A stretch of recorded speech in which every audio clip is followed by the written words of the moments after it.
Hello दोस्तों, welcome to only IAS. आज हम डिस्कस करेंगे important global conventions and treaties के बारे में। ये कुछ ऐसी कन्वेंशंस एंड ट्रीटीज़ हैं जो बार बार न्यूज़ में आती रहती हैं और इस वजह से हमारे आने वाले यूपीएससी प्रीलिम्स के अंदर इनमें से क्वेश्चन पूछा जा सकता है, राइट।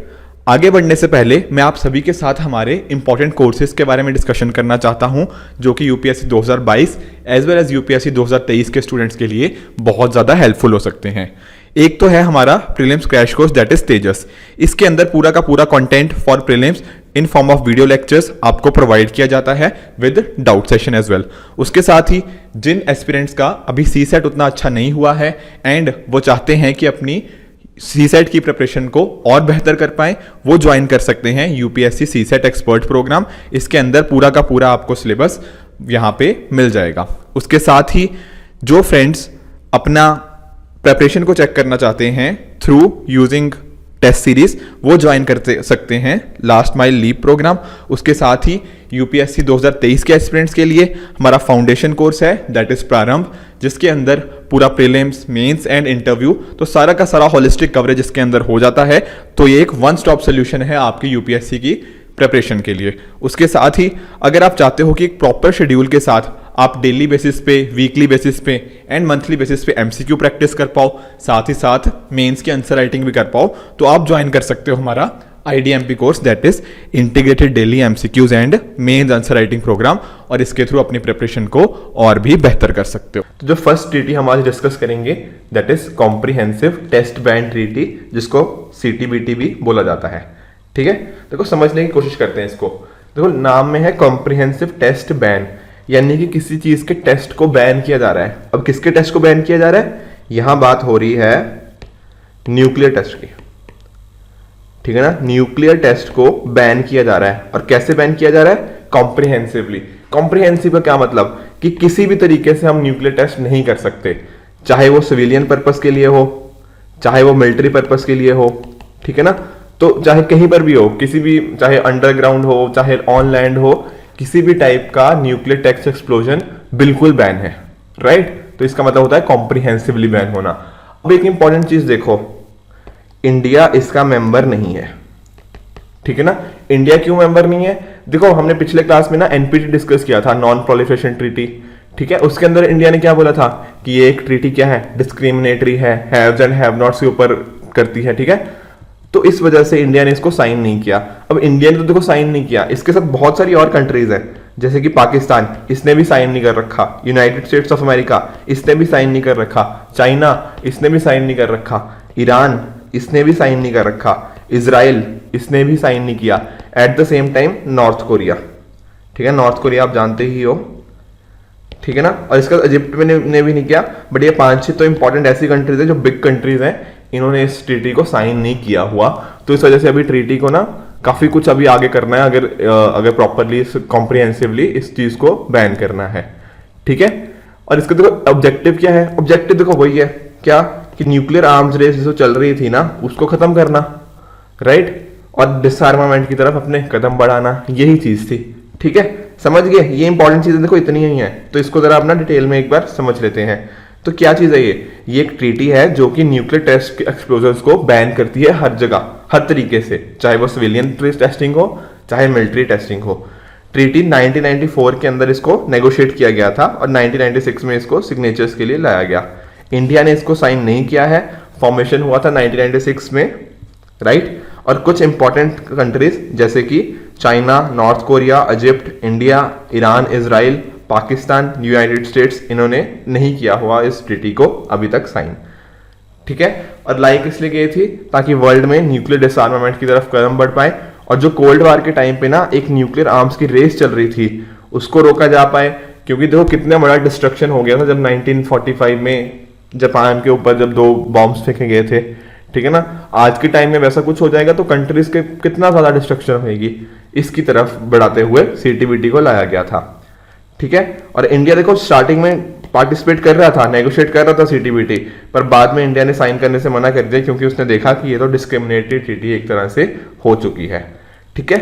अब चलते हैं नेक्स्ट ट्रीटी की तरफ that is seabed arms control treaty. इसमें भी देखो नाम से ही समझने की कोशिश करते हैं, सीबेड आर्म्स कंट्रोल। तो सी बेड आर्म कंट्रोल्स का मतलब कि सी के बेड जो होता है ना, जो सी के आसपास का एरिया है, यानी कि ओशन फ्लोर के आसपास का जो एरिया होता है, उसके अंदर चाहे वो न्यूक्लियर वेपन्स हो या फिर वेपन्स ऑफ मास डिस्ट्रक्शन, ठीक है ना, न्यूक्लियर वेपन्स या फिर वेपन्स ऑफ मास डिस्ट्रक्शन, इन चीजों को वहां पे प्लेस नहीं करना है, ठीक है ना। ये चीज होती है सी बेड आर्म्स कंट्रोल ट्रीटी के अंदर। Eight the same time important चीज क्या है, क्या इंडिया ने इसको साइन किया है? जी हाँ, इंडिया ने इसको साइन भी किया है and eight the same time इसको रेटिफाई भी किया है। एक इंपॉर्टेंट चीज देखो, हमें कैसे पता लगेगा कि सामने वाली कंट्री अपने सी बेड के आसपास कुछ इस टाइप की एक्टिविटीज कर रही है, नहीं कर रही है?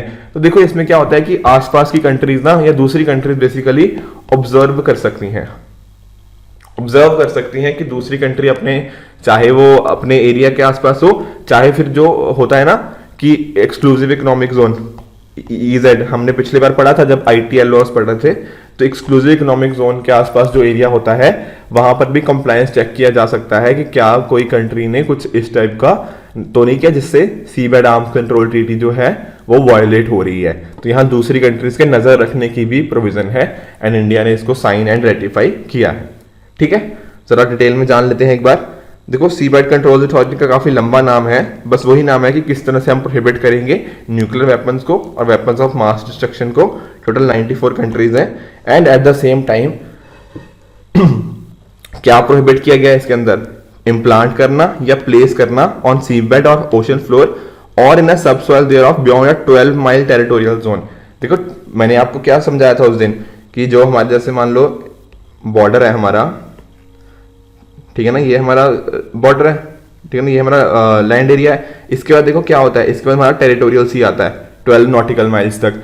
फिर उसके बाद अकॉर्डिंगली फिर बहुत सारी चीजें आती हैं, फिर ठीक है बाद में हमारा पूरा 12 नॉटिकल माइल से लेके 200 नॉटिकल माइल्स तक क्या होता है, वो हमारा होता है एक्सक्लूसिव इकोनॉमिक जोन। तो उस एक्सक्लूसिव इकोनॉमिक जोन के अंदर भी कोई कंट्री इस टाइप की एक्टिविटी ना करे जिसके वजह से न्यूक्लियर वेपन्स या वेपन्स ऑफ मास डिस्ट्रक्शन वहां पे प्लेस किए जा सके, इसके लिए ये seabed arms control treaty है, राइट। और साथ ही साथ ना ये देखो, it allows signatory to observe all seabed activities, कि दूसरी कंट्रीज के ना जिन्होंने सिग्नाइन कर दिया हुआ है उसकी हम एक्टिविटीज को देख सकते हैं कि कहीं वो कंप्लाई, ऐसा तो नहीं है कि कंप्लाई ना कर रहे हो और अपने एंड पे वो ये चीज करते जा रहे हो।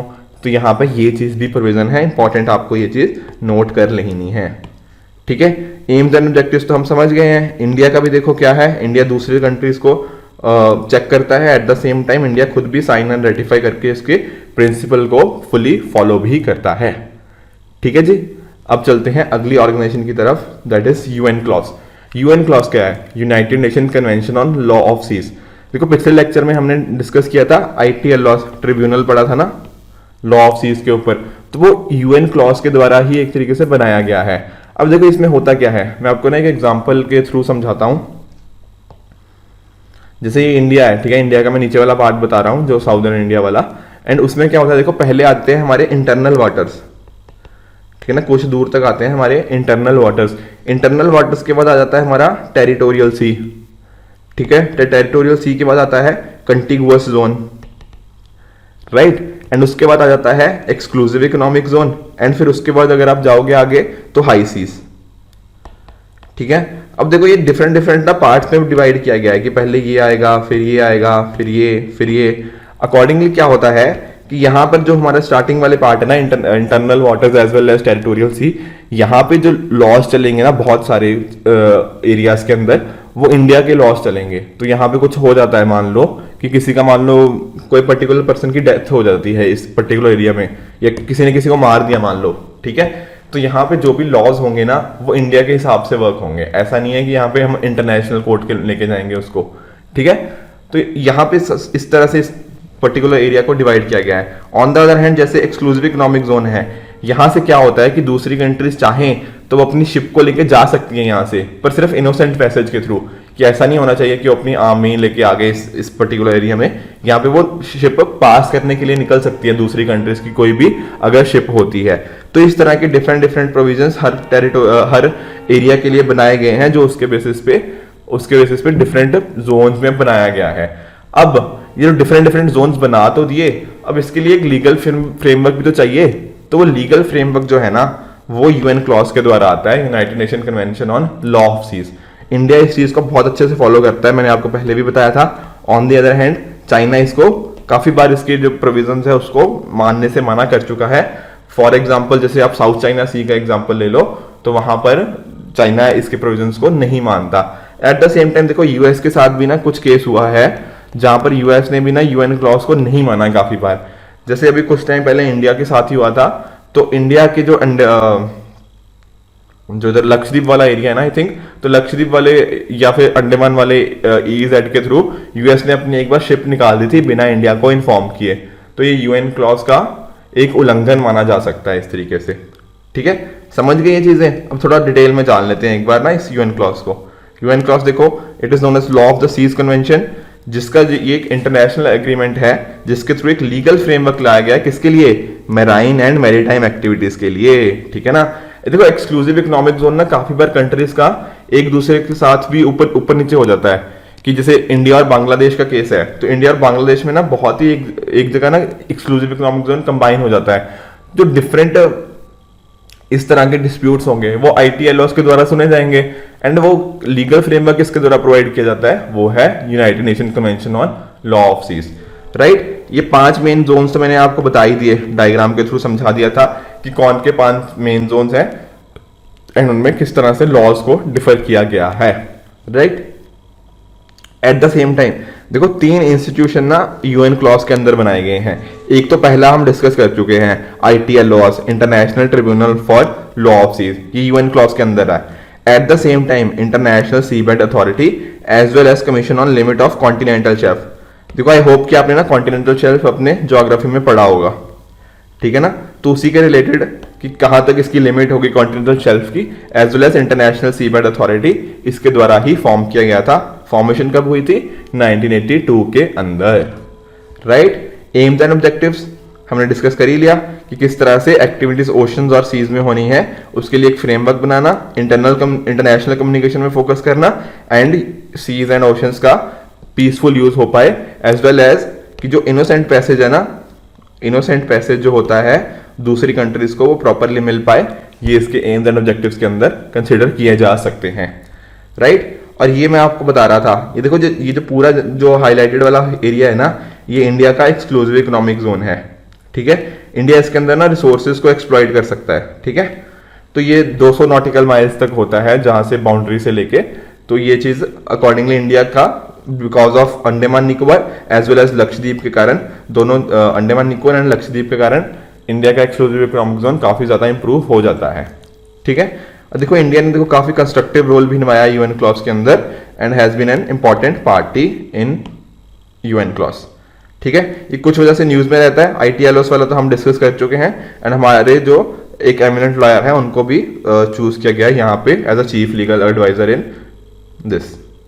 ठीक है, नेक्स्ट ऑर्गेनाइजेशन की तरफ चलते हैं, दैट इज IAEA। IAEA क्या है? International atomic energy agency. देखो नाम में क्लियर है, एटॉमिक एनर्जी। एटॉमिक एनर्जी की बात हो रही है ना, तो कहीं ना कहीं हम किसकी बात कर रहे हैं? हम बात कर रहे हैं न्यूक्लियर एनर्जी की। राइट, तो ये जो न्यूक्लियर एनर्जी है ना, ये यूज होनी चाहिए किसके लिए? पीसफुल पर्पसेस के लिए।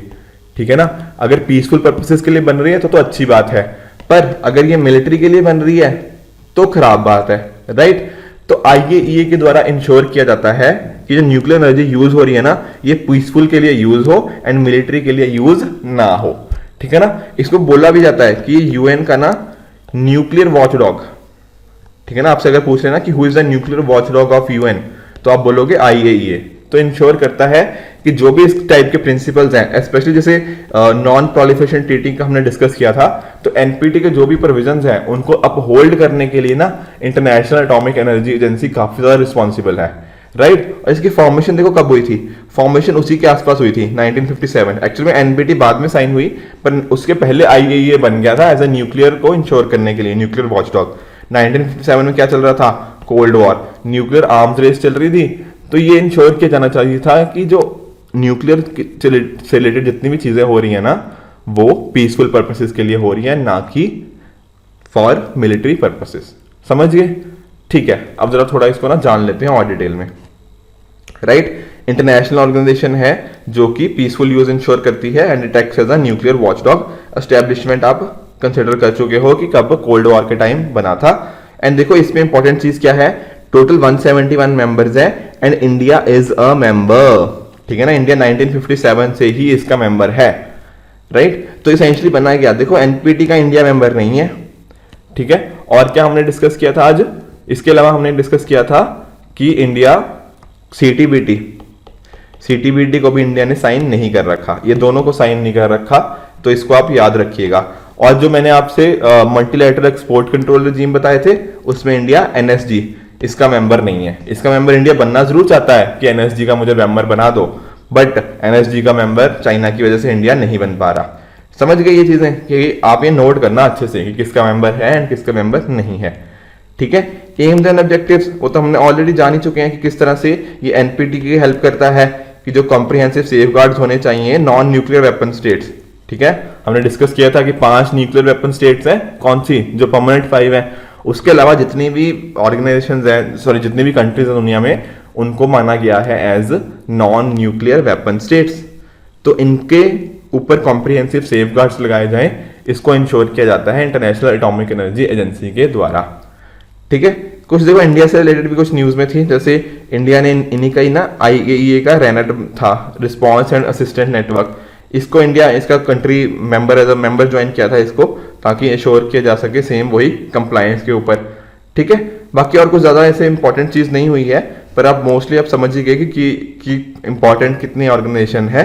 एट द सेम टाइम एक चीज जरा नोटिस करो कि ये इंडिपेंडेंटली स्टैब्लिश हुई है यूएन की, ठीक है ना। यूएन से इंडिपेंडेंट है वैसे तो, पर ये UN General Assembly as well as UN Security Council, जो 2 प्रिंसिपल ऑर्गन्स है ना यूएन के, उनके साथ काफी अच्छा कोलैबोरेशन इसके अंदर देखा जाता है, ठीक है ना। क्योंकि यूएन देखो, यूएन सिक्योरिटी काउंसिल क्या है, पीस इंश्योर करने के लिए रिस्पॉन्सिबल है, तो IAEA के थ्रू काफी अच्छा वो इंश्योर किया जा सकता है, as well as UN General Assembly भी इसमें असिस्ट करती है, ठीक है। नेक्स्ट ऑर्गेनाइजेशन है दैट इज बंकर कन्वेंशन। अब देखो बंकर कन्वेंशन का मीनिंग क्या है, देखो एक होता है बंकर ऑयल, ठीक है ना, एक टाइप का ऑयल होता है बंकर ऑयल। अब होता क्या है कि आपने शिप्स को देखा होगा, अब शिप्स में क्या हो जाता है, शिप्स में हो जाता है ऑयल लीकेज, ठीक है। ऑयल लीकेज हो जाता है तो सारा कुछ ना एनवायरनमेंट को इंपैक्ट किया जाता है, राइट। तो बंकर कन्वेंशन इसके लिए बनाई गई कि जो भी इस टाइप का जो लॉस होता है, चाहे वो लीकेज की वजह से, उसके थ्रू जो भी सिग्नेटरीज है ना, उनसे थ्रू अगर कंपनसेशन लिया जा सके, जो भी लीकेज हुई है उसके लिए एडुकेट अगर कंपनसेशन लिया जा पाए, इसके लिए यूज किया जाता है किसका, बंकर कन्वेंशन का। तो अब आप सोच रहे होंगे कि क्या सर इंडिया इसका मेंबर है, जी हाँ, इंडिया ने इसको रेटिफाई कर दिया हुआ है इस पर्टिकुलर कन्वेंशन को। तो इस वजह से इंडिया की अगर कल को कोई भी शिप है, मान लो उसने कहीं पे जाके उसके गलती से ऑयल स्पिल हो गया, उसके द्वारा ऑयल लीकेज हो गया, चाहे वो इंडिया में हो चाहे इंडिया के कहीं बाहर हो, राइट। तो इंडिया को उस पर्टिकुलर को हमें कॉम्पनसेशन देना पड़ेगा, क्योंकि हमारी वजह से ऑयल लीकेज हुई है और वहां पे जो भी लोग थे या जो भी पर्टिकुलर चीज थी उसको इंपैक्ट हुआ है, तो कॉम्पनसेशन देना पड़ेगा उस केस में, ठीक है। तो ये चीज ऑयल लीकेज के रिगार्डिंग है बंकर कन्वेंशन, समझ गए, ठीक है। जरा क्विकली ना इसको भी देख लेते हैं।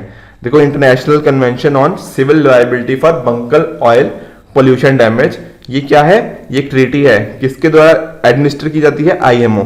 IMO क्या है, इंटरनेशनल मैरीटाइम ऑर्गेनाइजेशन। पिछले लेक्चर्स याद करो, हम IMO के बारे में भी जान चुके हैं, राइट। और देखो 2001 में इसको साइन किया गया था एंड अकॉर्डिंगली 2008 में ये फोर्स में भी आ गई। अब इसका इंपॉर्टेंट पर्पस क्या है, ताकि कुछ रूल्स एंड प्रोसीजर्स लाए जा सके जिसके बेसिस पे लायबिलिटी क्या होता है कि ये पता लग सके कि ये चीज के लिए कौन रिस्पॉन्सिबल है, और एक बार पता लग गया कि कौन रिस्पॉन्सिबल है तो उसके बेसिस पे एडिक्वेट कॉम्पनसेशन दिया जा सके जो भी उससे इंपैक्ट हुए हैं उनको, राइट। इसके साथ ही साथ भले वो लीकेज हो ऑयल का, तो उसके रिगार्डिंग जो भी लीकेजेस हैं उनके ऊपर फोकस किया जाता है, ठीक है। एंड एम्स एंड ऑब्जेक्टिव्स हम समझ गए इसके, एंड इंडिया ने भी देखो इसको रेटिफाई कर दिया था 2015 के अंदर, एंड अकॉर्डिंगली हमें एडुकेट कंपनसेशन अगर किसी जगह हो भी जाता है तो हम उसको प्रोवाइड कर सकते हैं। एंड एक चीज लास्टली देख लो कि ये देखो अप्लाई करता है इंडियन वेसल को, चाहे वो कहीं भी हो, चाहे वो फॉरेन में ही क्यों ना हो, पर वहां अगर इंडिया के बाहर भी कहीं जगह ऑयल स्पिल होता है तो अकॉर्डिंगली कंपनसेशन हमें देना पड़ेगा, राइट। अगली कन्वेंशन समझ लेते हैं, वो है मार्पोल कन्वेंशन। अब मार्पोल क्या है, देखो दो शब्द है इसके अंदर मार्पोल, एक हो गया मैराइन, एक हो गया पोल्यूशन, ठीक है ना। तो देखो मैराइन पे पोल्यूशन के रिगार्डिंग जो कन्वेंशन है उसको बोला जाता है मार्पोल कन्वेंशन। देखो जैसे शिप्स होती हैं हमारी, तो शिप्स के थ्रू देखो कितना सारा पोल्यूशन हो जाता है जो मैराइन से रिलेटेड होता है, राइट। अब एनवायरनमेंट को अगर हमें प्रोटेक्ट करना है तो मार्पोल जैसी कन्वेंशन का होना बहुत ज्यादा जरूरी है ना, ताकि जो भी पोल्यूशन शिप से होता है उनको हम मिनिमाइज कर पाए, ठीक है। तो इस चीज को बोला जाता है मार्पोल कन्वेंशन। अब आप सोच रहे होंगे कि सर क्या इंडिया ने इसको साइन किया या नहीं किया। जी हाँ, देखो इंडिया एक रिस्पॉन्सिबल नेशन है, तो इस वजह से इंडिया ने इसको साइन किया हुआ है मार्पोल कन्वेंशन को। अब एक चीज ना इसके अंदर, जब कन्वेंशन के अंदर ना एक चीज के बारे में डिस्कशन हुआ है, दैट इज ब्लू कार्ड। अब ब्लू कार्ड क्या होता है, देखो ब्लू कार्ड में ना ये इंश्योर किया जाता है, जैसे ना कि जैसे अपने पोल्यूशन का अपना कभी बनाया होगा ना गाड़ी का या फिर बाइक्स का, कि पोल्यूशन का ये सर्टिफिकेट वो होता है ना, कि पोल्यूशन का जो कार्ड होता है कि इस बाइक से या इस कार से पोल्यूशन नहीं हो रहा। उसी तरह से ब्लू कार्ड क्या होता है कि अप्रूवल की एक स्टैंप होती है जिसके थ्रू ये इंश्योर किया जाता है कि पोल्यूशन के डैमेज के रिगार्डिंग ना जो भी इंश्योरेंस पॉलिसीज हैं वो हो रखी हैं, ठीक है ना। तो कहीं ना कहीं ये ना मार्पोल कन्वेंशन से रिलेटेड है कि जो भी पोल्यूशन के रिलेटेड जो भी इंश्योरेंस पॉलिसीज हैं वो अकॉर्डिंगली इसके अंदर है, ठीक है। तो ये था ब्लू कार्ड के बारे में एंड मार्पोल कन्वेंशन के बारे में। थोड़ा और डिटेल में एक बार हम समझ लेते हैं। देखो इसका एक्चुअल में नाम क्या है, international convention for prevention of pollution from ships.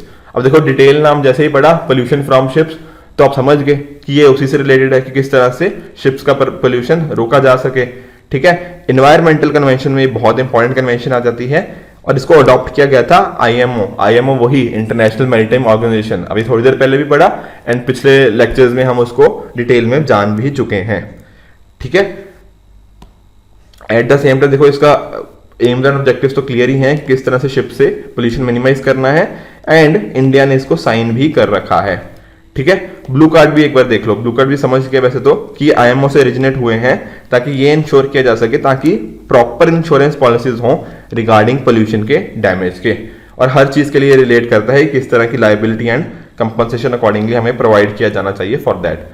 एक चीज और, करंट अफेयर्स में क्यों था, ताकि जो एयर का पोल्यूशन है उसको कम किया जा सके बाय सल्फर डाइऑक्साइड, ठीक है। तो मार्पोल ने उसमें भी चेंजेस किए थे ताकि कि शिप्स का जो सल्फर कंटेंट होगा ना, फ्यूल के जो फ्यूल का सल्फर कंटेंट होगा उसके अंदर इतना ज्यादा एक्सीड नहीं कर सकता, ठीक है। देखो जैसे हमारे है ना कि पहले भारत स्टेज 4 नॉर्म्स थे, अब हम शिफ्ट कर गए हैं भारत स्टेज 6 नॉर्म्स की तरफ, ठीक है ना। ऐसे यूरो नॉर्म्स भी होते हैं, तो उसी तरह से मार्पोल कन्वेंशन के अंदर भी ना कुछ शिप्स के लिए भी नॉर्म्स बना दिए गए कि आपको इतना परसेंट से ज्यादा सल्फर कंटेंट आपके फ्यूल के अंदर नहीं होना चाहिए। तो ये कंट्रीज को इंश्योर करना पड़ता है ताकि मिनिमम से मिनिमम पोल्यूशन हो पाए जो भी फ्यूल हम यूज कर रहे हैं उसके द्वारा, ठीक है जी। अब चलते हैं अगली ऑर्गेनाइजेशन की तरफ। देखो जो नेक्स्ट ऑर्गेनाइजेशन है that is international Energy agency, and ये थोड़ी सी आप इसको एक इंपॉर्टेंट ऑर्गेनाइजेशन कंसिडर कर सकते हो, ठीक है ना। एक्चुअली में होता क्या है, ये ना काफी न्यूज में देखी जाती है, काफी बार इसका न्यूज़पेपर में जिक्र होता रहता है। अब थोड़ा याद करो, कुछ लेक्चर्स पहले हमने ओईसीडी के बारे में जाना था, Organisation for Economic Cooperation and Development. अब जब ओईसीडी के बारे में हम जान रहे थे, मैंने आपको कुछ चीजें बताई थी इससे रिलेटेड कि ये काफी हद तक डेवलप्ड कंट्रीज हैं, इनका जो एचडीआई है वो काफी अच्छा है, याद आया, ठीक है। तो होता क्या है ना, ये जो आईईई इंटरनेशनल एनर्जी एजेंसी है ना, इसको फॉर्म करने में ओईसीडी ने ही काफी अच्छा रोल प्ले किया है, ठीक है। तो मान सकते हो कि इसी के द्वारा ही फॉर्म की गई है। कब फॉर्म हुई थी, ये देखो फॉर्म हुई थी 1974 के टाइम। अब हुआ क्या था, देखो अरब ऑयल क्राइसिस हो गया था 1973 के आसपास, तो उसी को देखते हुए कि ऑयल प्राइसेस में इतना ज्यादा राइज कर गया है, तो कुछ कंट्रीज ओईसीडी के द्वारा साथ में आई। ये देखो मोस्टली जो कंट्रीज थी ना, ये ऑयल इंपोर्टिंग कंट्रीज हैं, ठीक है ना, बहुत इंपॉर्टेंट पॉइंट है। ये ऑयल इंपोर्टिंग कंट्रीज थी, ये आई साथ में और इन्होंने डिसाइड किया कि किस तरह से हम अब आगे टैकल कर सकते हैं इस चीज को, तो तब फॉर्म हुआ था इंटरनेशनल एनर्जी एजेंसी। तो आप याद रखना कि ओईसीडी का ना बहुत ज्यादा इंपॉर्टेंट रोल है इसके अंदर, ठीक है।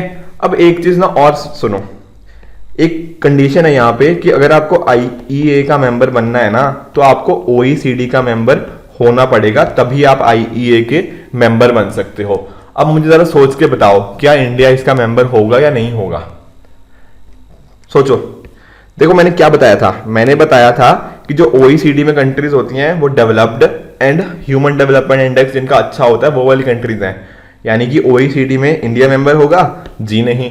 अब अगर इंडिया ओईसीडी का मेंबर नहीं है तो इंडिया आईईए यानी कि इंटरनेशनल एनर्जी एजेंसी का मेंबर नहीं हो सकता।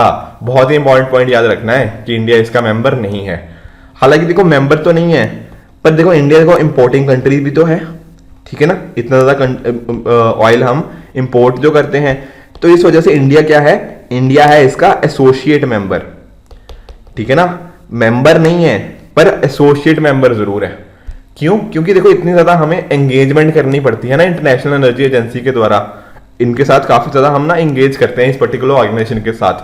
हालांकि हम इसके मेंबर नहीं है, ये ध्यान रखना कि we are associate member but not member, ठीक है। और साथ ही साथ ना एक्चुअल में ना जो मोस्ट इंपॉर्टेंट रीजन है जिसकी वजह से इंटरनेशनल एनर्जी एजेंसी न्यूज में रहती है, वो कुछ इसकी रिपोर्ट की वजह से।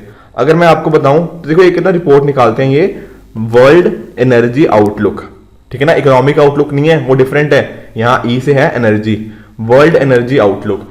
एट द सेम टाइम ये इंडिया के स्पेसिफिक रिपोर्ट भी आती है, उसको क्या बोलते हैं, इंडिया एनर्जी आउटलुक, ठीक है। ये बहुत ही इंपॉर्टेंट रिपोर्ट होती है, इसको बहुत ही आप मेंस के आंसर में भी काफी यूज किया जाता है। तो इस वजह से ना ये पर्टिकुलर रिपोर्ट बहुत ज्यादा न्यूज में आती रहती है, तो इस वजह से आईईए को जानना बहुत इंपॉर्टेंट हो जाता है। इसके अलावा देखो एक और रिपोर्ट भी है, वर्ल्ड एनर्जी इन्वेस्टमेंट रिपोर्ट, ठीक है ना। ये दो रिपोर्ट्स काफी ज्यादा इंपॉर्टेंट है रिगार्डिंग आईईए, तो आपको ये चीजें भी ध्यान में रखनी है, ठीक है। समझ गए आईईए के बारे में? थोड़ा और एक बार ना डिटेल में एक बार थोड़ा जान लेते हैं। देखो कौन सी कंट्रीज है, ये ग्रुपिंग है किसकी, oil importing countries. Oil importing बहुत ही ध्यान से वर्ड याद रखना है, कई बार वो एक्सपोर्टिंग लिख देगा तो गलत हो जाएगा वहीं पे, राइट। और किसके द्वारा क्रिएट करी थी, ओईसीडी के द्वारा 1974 इन पेरिस फ्रांस, ताकि जो भी अरब ऑयल क्राइसिस था उसको ऊपर मैनेज किया जा सके, जिसकी वजह से प्राइसेस काफी बढ़ गए थे। देखो बहुत ही ब्रॉड मैंडेट है इसका कि एनर्जी सिक्योरिटी पे फोकस करना है, international energy relation as well as research and development के ऊपर। 30 मेंबर्स हैं अभी करंटली। और जो इंपॉर्टेंट पॉइंट है कि अगर एक कंट्री को आईईए का मेंबर बनना है तो उसको ओईसीडी का मेंबर बनना पड़ेगा।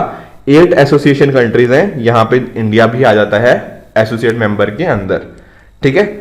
और ये कुछ इसना क्लीन कोल सेंटर भी इनके द्वारा एक बनाया गया था ताकि एनर्जी के जो नेगेटिव यूज हैं उसको कम किया जा सके, ठीक है। एक चीज होती है 3E, इसका फोकस है 3E के ऊपर। अब 3E क्या है, देखो E है पहला इकोनॉमिक डेवलपमेंट, ठीक है।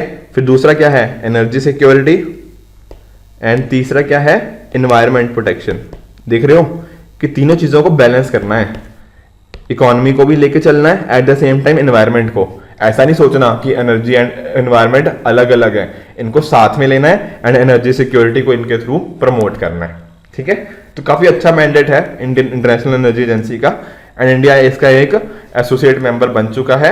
As well as time India इसकी डिक्लेरेशन ऑफ कोऑपरेशन को भी साइन कर चुका है।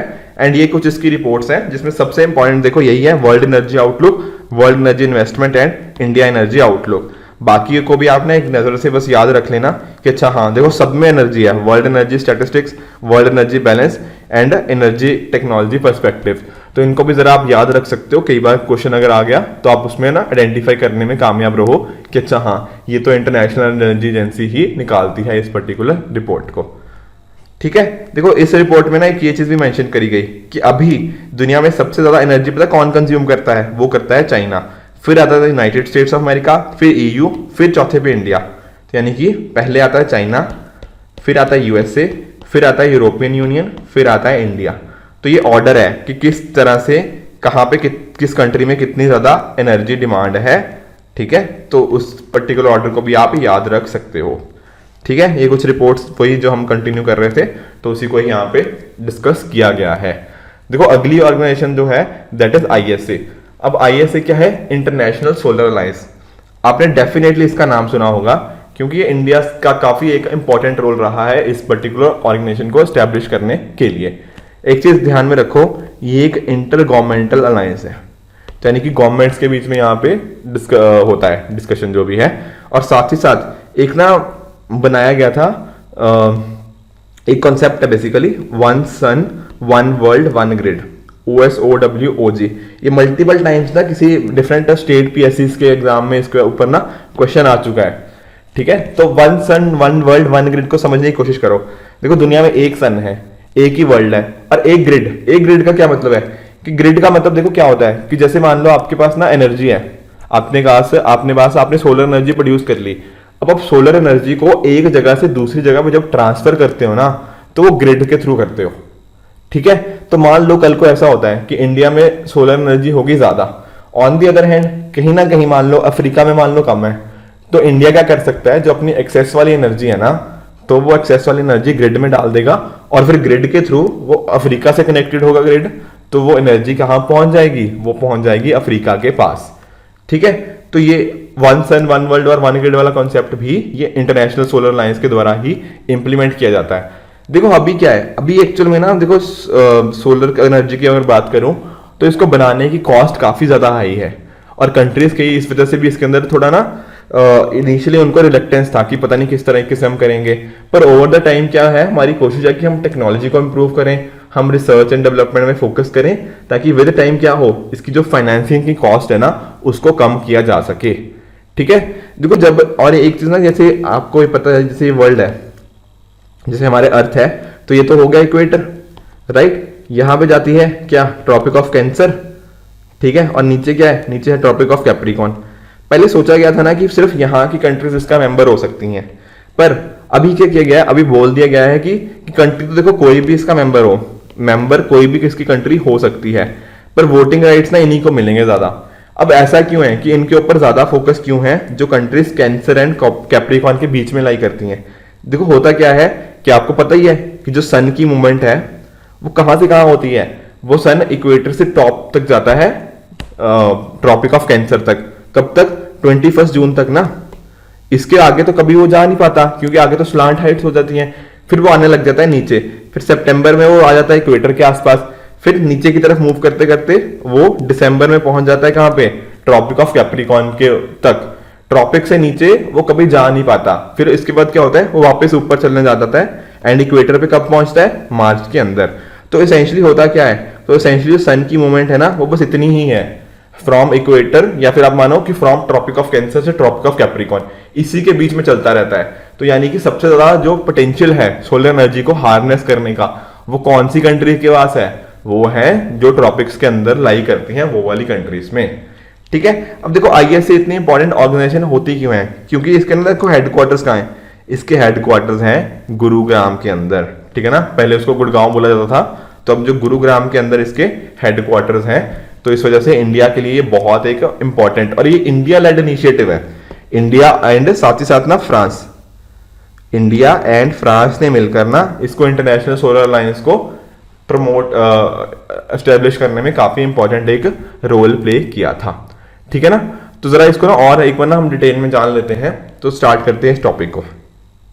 देखो inter governmental treaty based organisation है, जिसका ऑब्जेक्टिव क्या है कि सोलर ग्रोथ में कंट्रीब्यूट करना, एंड साथ ही साथ जो फाइनेंसिंग की कॉस्ट है एंड टेक्नोलॉजी की कॉस्ट है उसको कम करना। One sun one world one grid का आप कॉन्सेप्ट समझ गए हो, एंड इसमें देखो अभी कितनी है, 122 से ज्यादा कंट्रीज हैं, जो कि इनिशिएट किसके द्वारा किया गया था, इंडिया में, और इसको लॉन्च किया गया था 2015 के अंदर। ठीक है, it is a coalition of solar resource rich countries, वो कंट्रीज जहां पे सोलर काफी ज्यादा अच्छा है, एंड वो Tropic of Cancer and Capricorn के बीच में लाई करता है।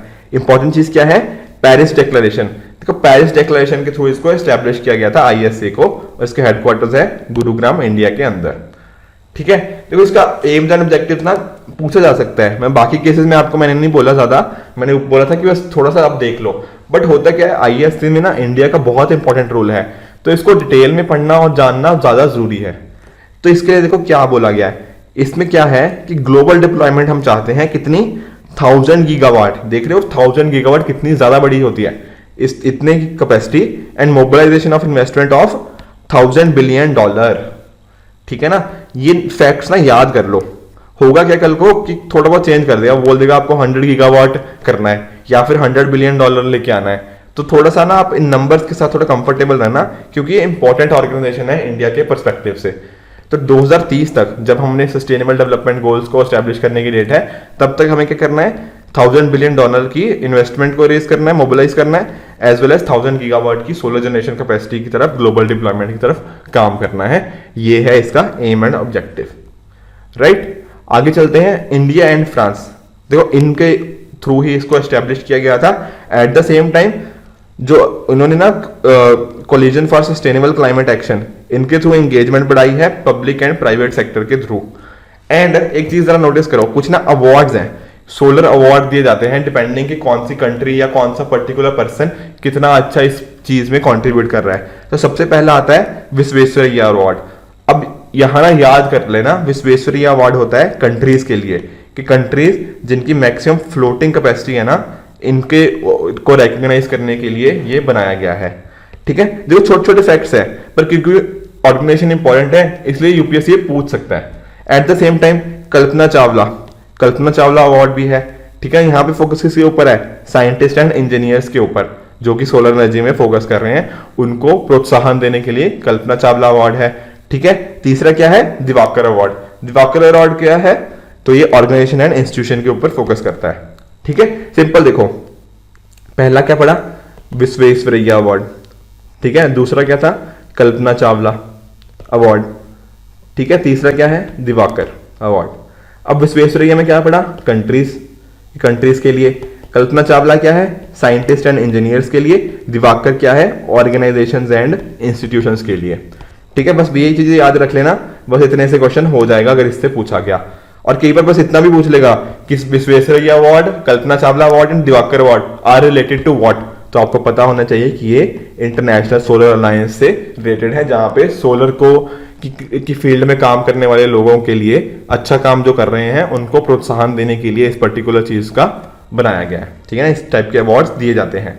एट द सेम टाइम अभी हो गया था कोविड पैंडेमिक, तो कोविड पैंडेमिक में ना ISA cares, international Solar alliance cares बनाया गया, किसकी तरफ पे, जैसे PM केयर्स बनाया गया था उसी तरह, ताकि सोलर एनर्जी का डिप्लॉयमेंट हो सके in the health care sector, कि हेल्थ केयर सेक्टर के लिए किस तरह से सोलर एनर्जी को यूज किया जा सकता है, उसको भी यहाँ पे देखा गया। एंड जो OSOWOG है ना, इसके लिए वर्ल्ड बैंक भी हेल्प कर रहा है हमारी। ठीक है, इसके साथ ही साथ ease of doing solar report इसके अंदर लॉन्च की गई है, कहां पे, UNFCCC COP26 के अंदर।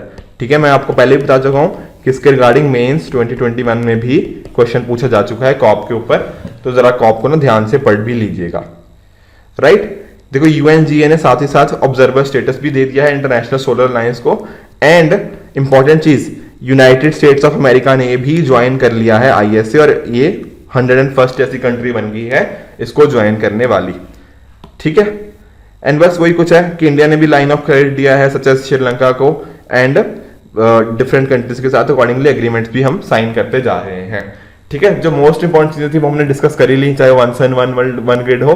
कुछ इंपॉर्टेंट फैक्ट्स आप याद रख लीजिएगा।